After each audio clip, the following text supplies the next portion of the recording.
এখন পূর্ব প্রান্তের দিকে এগিয়ে যাচ্ছেন, নেতাকর্মীদের উদ্দেশ্যে শুভেচ্ছা জানাচ্ছেন। নেতাকর্মীরাও দুহাত উঁচু করে তারেক রহমানকে অভিবাদন জানাচ্ছেন। স্লোগান দেয়া হচ্ছে তারেক রহমানের আগমন, শুভেচ্ছার স্বাগতম। সবাই দাঁড়িয়ে করতালির মাধ্যমে তারেক রহমানকে অভিবাদন জানাচ্ছেন। এই মাহেন্দ্র খন্ডির জন্য সবাই অপেক্ষা করছিলেন। তারেক রহমানের জন্য সবাই, আপনারা দেখতে পাচ্ছেন আগত যারা মঞ্চে অতিথি আছেন সবার সাথে করমর্দন করছেন বিএনপির ভারপ্রাপ্ত চেয়ারম্যান তারেক রহমান।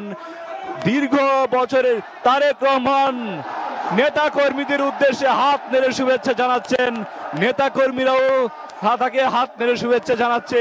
এই মহেন্দ্র ক্ষণের জন্যই দীর্ঘ 18 বছরের অপেক্ষা নেতা কর্মীদের, সেই অপেক্ষার অবসান হয়েছে। তিনি জনতার উদ্দেশ্যে, সমবেত জনতার উদ্দেশ্যে হাত নেড়ে শুভেচ্ছা জানাচ্ছেন তারেক রহমান। আমরা দেখতে পাচ্ছি তারেক রহমান মঞ্চের পশ্চিম প্রান্ত থেকে শুরু করে এখন পূর্ব প্রান্তের দিকে এগিয়ে যাচ্ছেন, নেতাকর্মীদের উদ্দেশ্যে শুভেচ্ছা জানাচ্ছেন। নেতাকর্মীরাও দুহাত উঁচু করে তারেক রহমানকে অভিবাদন জানাচ্ছেন।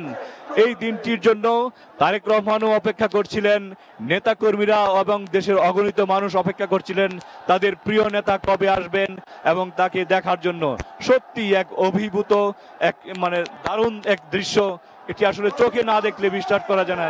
তারেক রহমান দুহাত উঁচিয়ে অগণিত সমর্থক, নেতাকর্মী, শুভানুধ্যায়ী, সমবেত জনতার উদ্দেশ্যে হাত নেড়ে শুভেচ্ছা জানাচ্ছেন। তারেক রহমান দীর্ঘ 18 বছর পর তিনি নেতাকর্মীদের কাছে পেলেন।